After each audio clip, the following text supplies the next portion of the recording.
Reverse shells are a key tool hackers use to control computers remotely.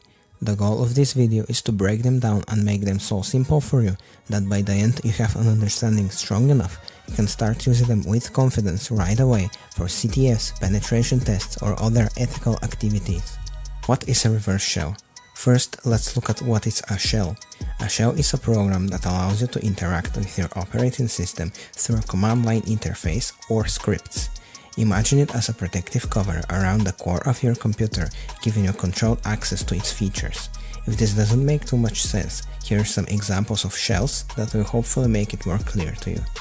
On Windows, two very well-known shells are Command Prompt and PowerShell. On Linux, we have Z Shell, Bash, SH, and of course a lot more. Now that we know what a shell is, what is a reverse shell?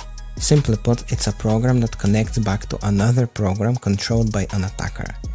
Once the connection is established, the attacker gets a remote shell on the victim's computer, allowing them to run commands as if they were sitting right in front of it.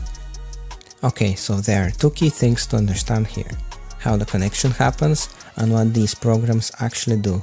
In other words, we'll explore how reverse shells work at the network level and the application level. For the connection to happen, the victim and the attacker machines need to be connected in some way. This might seem obvious, but it's crucial to point out because some people forget that in order to remotely control another computer, both machines need to actually be connected to the same network. That could be a local area network, for example your home network, or the internet.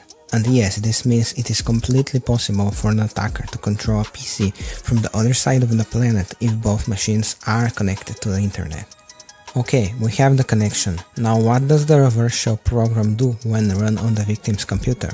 First, it connects to the listener that is running on the attacker's computer. Then, it receives a command from the attacker. It executes the command locally on the victim's computer. Then, it captures the output of the executed command. It sends the output back to the attacker, and then it repeats. That is basically all there is to it. Now let's see it in action.